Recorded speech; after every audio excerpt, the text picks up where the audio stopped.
Okay, this video deals with the battle between Am Yisrael leaving Egypt and the people of Amalek. This is Shmot Perek Yud Zayin. And when we look at this battle at face value, it's clear that Amalek attacks us. Vayavo Amalek vayilachem im Yisrael b'Refidim. Amalek came and attacked Bnei Yisrael in Refidim.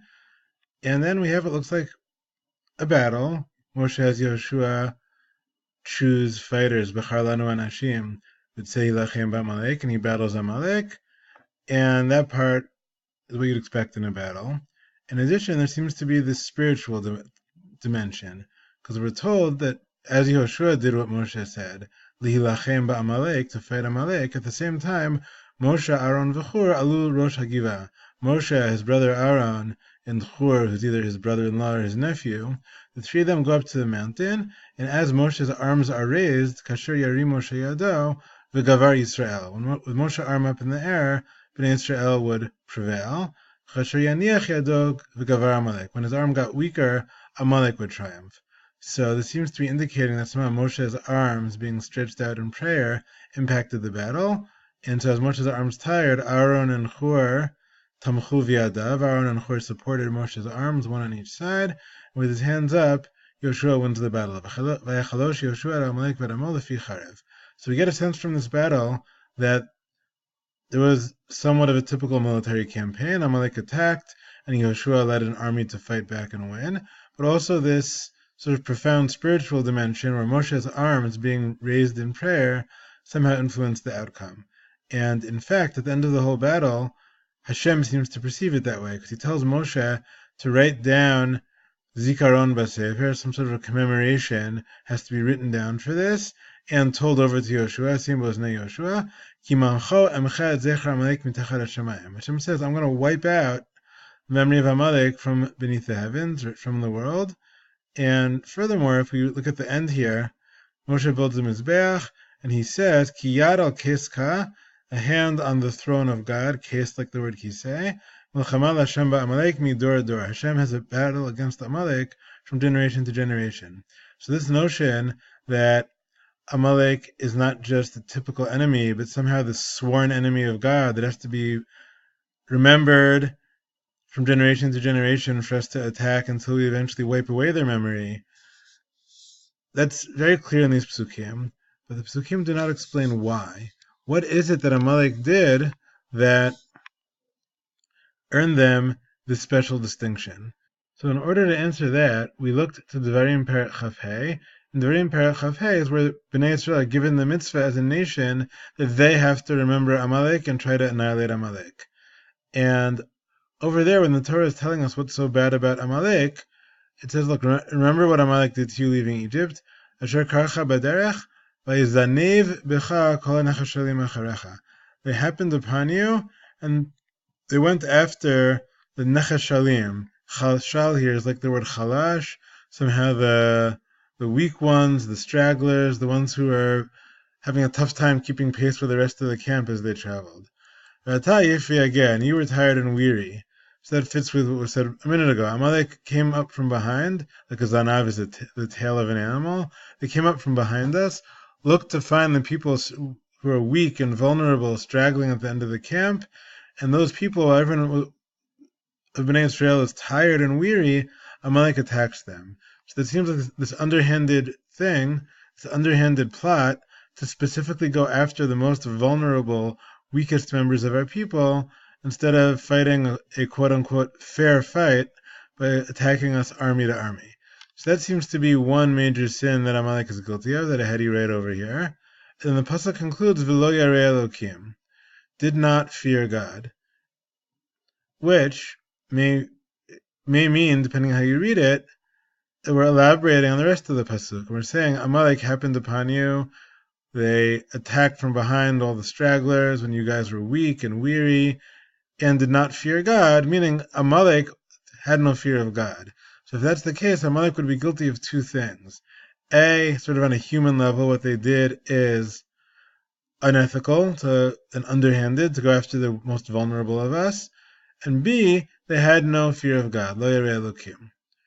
Rav David Tzvi Hoffman takes these two factors and he ties them together. He suggests that even that phrase, Lo yarei Elokim, that they lacked any fear of God, even that phrase is not referring to what we call ben adam lemakom, lack of worshiping our version of God. It's not saying they worshipped idols or anything like that. Rather, it refers to ethics. We've seen this earlier on in Shemot regarding the midwives. That when the midwives refused to kill the babies, it said vatirena hamialdot et Elokim. The midwives feared Elokim.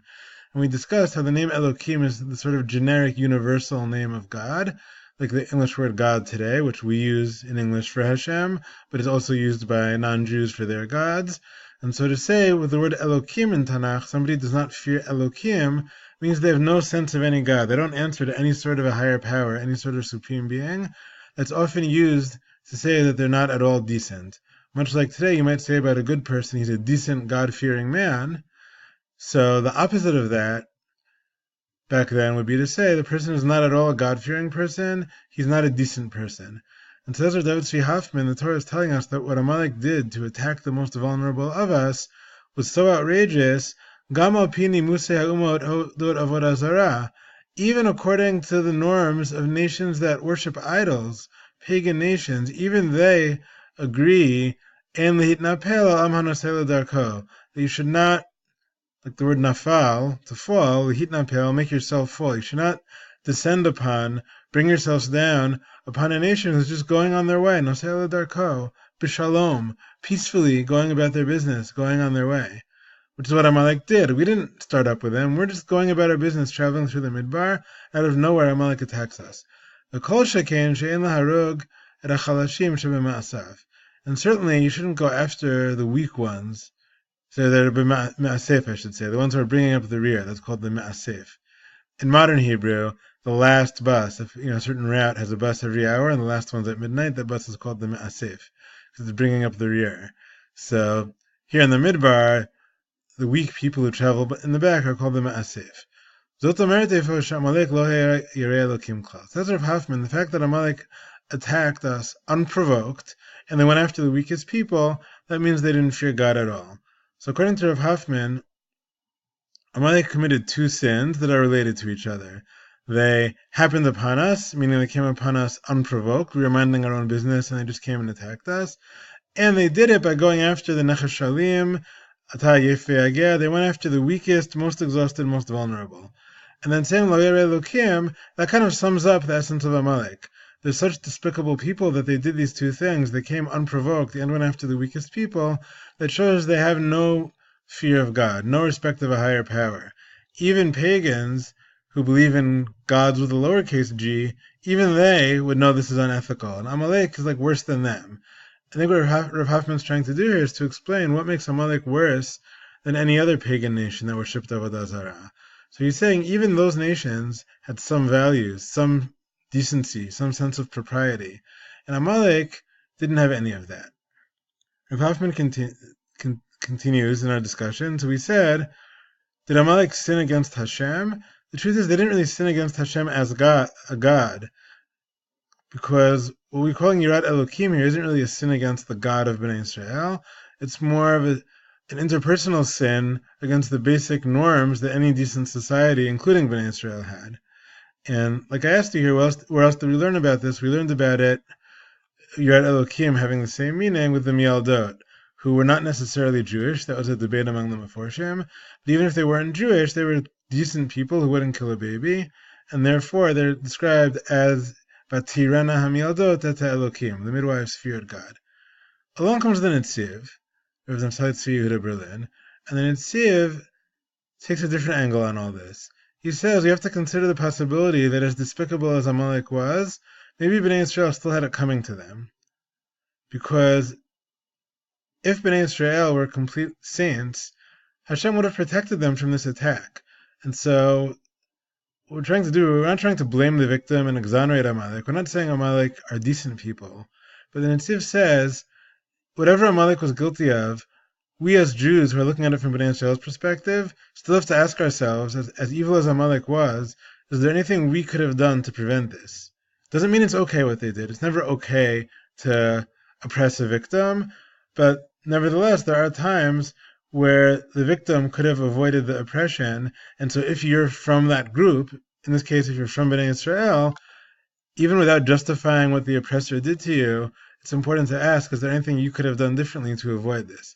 And the Netziv says yes. He says, look, that phrase, V'lo yarei Elokim, that we had before, is ambiguous. It says that Amalek happened upon us, and they went after the weary ones. When you, Bnei Israel, were tired and did not fear God, that might mean that this is all one phrase. You, Bnei Israel, were tired and not God-fearing. Your weariness is related to the fact that you, Bnei Israel, did not fear God. And so it says that in Tziv, Yirat Elokim is referring to Bnei Israel's fear of God. That would seem to be a little different than the definition we used until now, because it wouldn't be the universal morality of all humans, but specifically the relationship that Bnei Israel had with God. And he's saying the fact that we were not fearing God is why God left us exposed to this attack. Now, who says we weren't fearing God? Did we see anything anywhere that shows that we weren't fearing God? So the Netziv assumes that we know the context in Shemot, and that right before we were attacked, what happened in the story?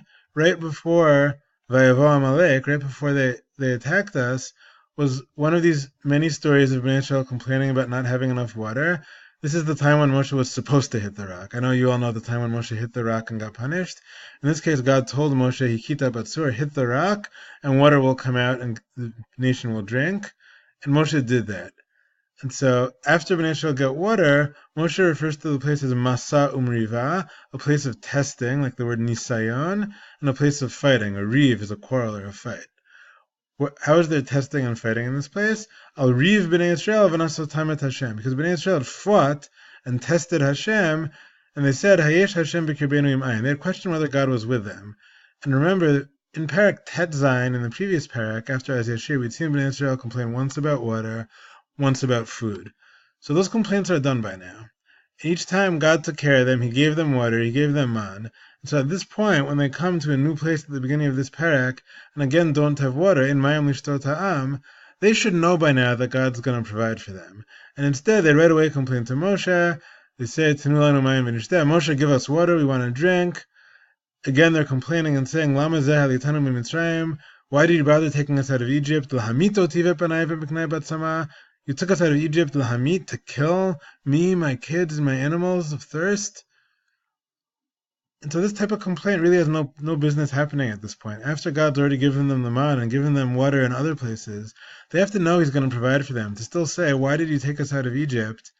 I guess you want us to die of thirst in the midbar. At this point, that's so inappropriate.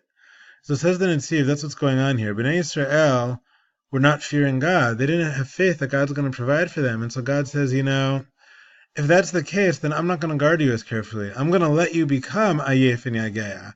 If only you had feared me, Lo Heita Ayef Yageya. If you'd feared me, you wouldn't have felt all weary, because I would have had your back. So according to the Netziv, it's true that what Amalek did is despicable, to attack unprovoked. But the reason Bnei Israel were weak and vulnerable and exposed to such an attack is because of their lack of faith in God. And so too, in our story in Shemot, the Netziv says, if we look back at our story, we see how there's a spiritual element. Because we look at Moshe's arms. Now, when Moshe's arms are up, Kasher Yarim Moshe Yado v'Kavar Yisrael, then Bnei Israel triumphed. And when his arms were down, Amalek triumphed. And his arms were heavy, and he got weak, and he needed people to hold up his arms. So then in Netziv, all of that is symbolizing for Bnei Israel the spiritual element, the spiritual dimension of what's going on here. Moshe wanted to show them the power of Hashem's protection over them. Even without a revealed miracle. Right? Even without God miraculously splitting the sea for them, He still protects them. And Moshe wants Bnei Israel to understand that. Therefore, Moshe wanted this war to happen, for that matter, maybe Hashem wanted this war to happen naturally on the battlefield. And yet, that's not Moshe's thing, right? Moshe, at this point, is not a seasoned military leader. Yoshua apparently was.